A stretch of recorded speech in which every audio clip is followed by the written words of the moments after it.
Kata-kata dan kalimat indah akan selalu mengalir dalam sebutan seorang pilihan di antara semua pilihan akhir zaman.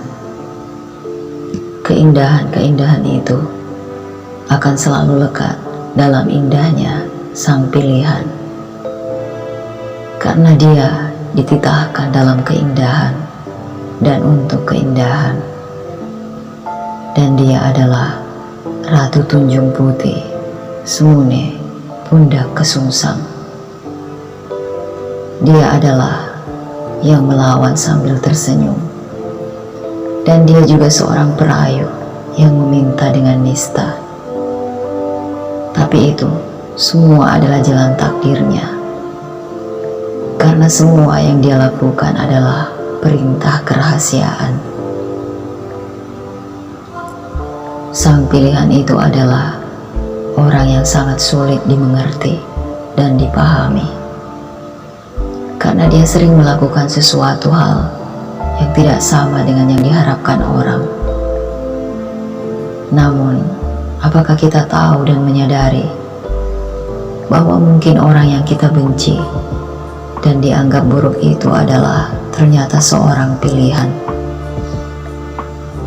Dan sesungguhnya apapun yang dia lakukan adalah sesuatu hal yang hanya dia dan Tuhannya saja yang Maha tahu tentang sebuah alasan mengapa dia melakukan seperti itu.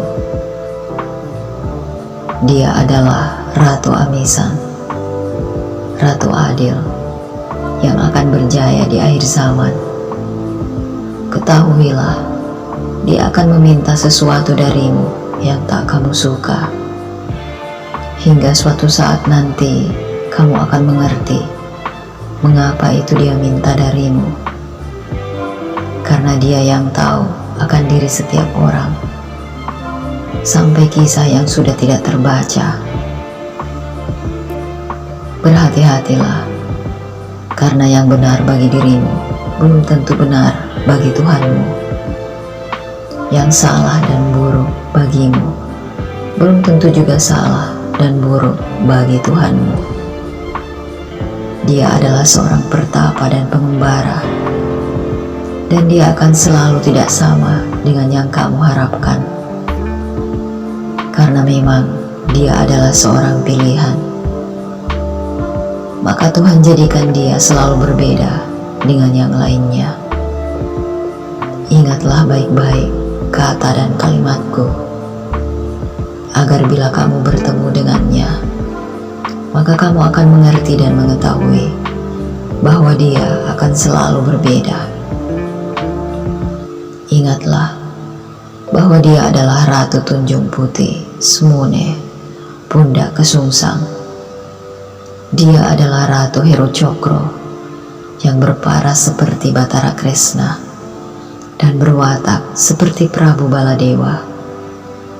Namun ingatlah, jika kamu bisa melihat ke dalam hatinya, maka dia adalah orang yang berhati putih, meskipun seperti terbungkus oleh debu-debu kehidupan.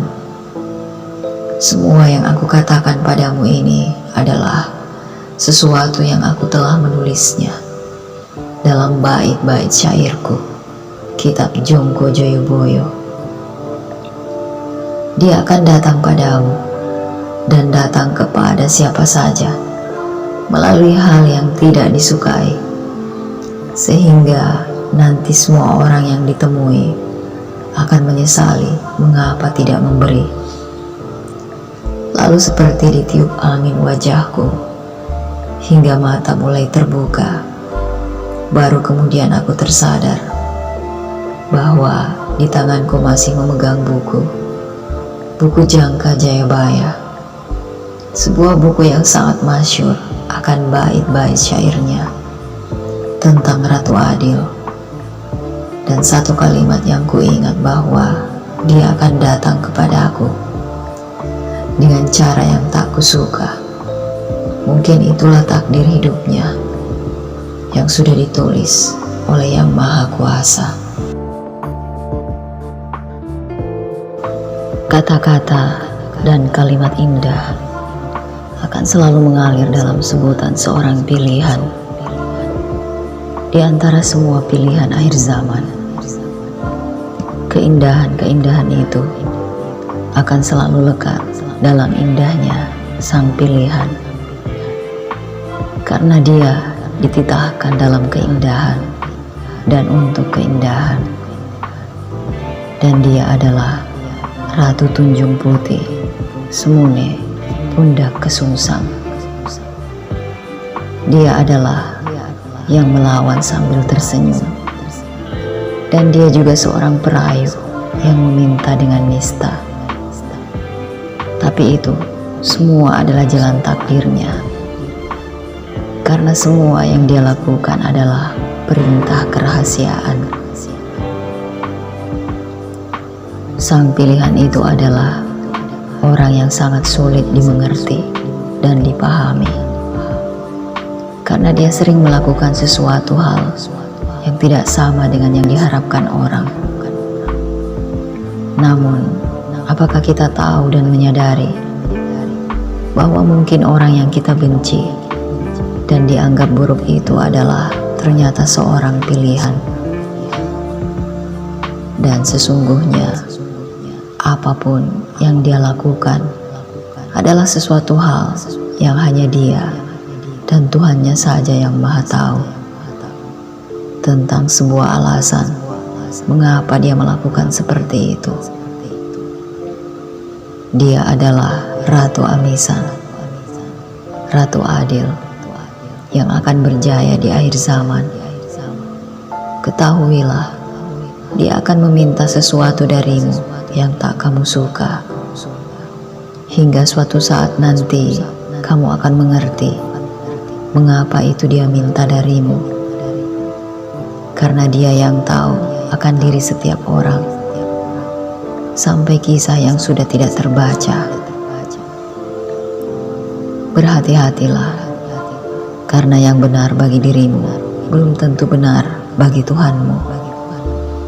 Yang salah dan buruk bagimu belum tentu juga salah dan buruk bagi Tuhanmu. Dia adalah seorang pertapa dan pengembara, dan dia akan selalu tidak sama dengan yang kamu harapkan, karena memang dia adalah seorang pilihan. Maka Tuhan jadikan dia selalu berbeda dengan yang lainnya. Ingatlah baik-baik kata dan kalimatku, agar bila kamu bertemu dengannya, maka kamu akan mengerti dan mengetahui bahwa dia akan selalu berbeda. Ingatlah bahwa dia adalah Ratu Tunjung Putih, Semune Pundak Kesungsang. Dia adalah Ratu Hero Cokro yang berparas seperti Batara Kresna dan berwatak seperti Prabu Baladewa. Namun ingatlah, jika kamu bisa melihat ke dalam hatinya, maka dia adalah orang yang berhati putih, meskipun seperti terbungkus oleh debu-debu kehidupan. Semua yang aku katakan padamu ini adalah sesuatu yang aku telah menulisnya dalam bait-bait syairku, kitab Jongko Joyoboyo. Dia akan datang padamu dan datang kepada siapa saja melalui hal yang tidak disukai, sehingga nanti semua orang yang ditemui akan menyesali mengapa tidak memberi. Lalu seperti ditiup angin wajahku hingga mata mulai terbuka, baru kemudian aku tersadar bahwa di tanganku masih memegang buku Jangka Jayabaya, sebuah buku yang sangat masyhur akan bait-bait syairnya tentang Ratu Adil. Dan satu kalimat yang kuingat bahwa dia akan datang kepada aku dengan cara yang tak kusuka. Mungkin itulah takdir hidupnya yang sudah ditulis oleh Yang Maha Kuasa.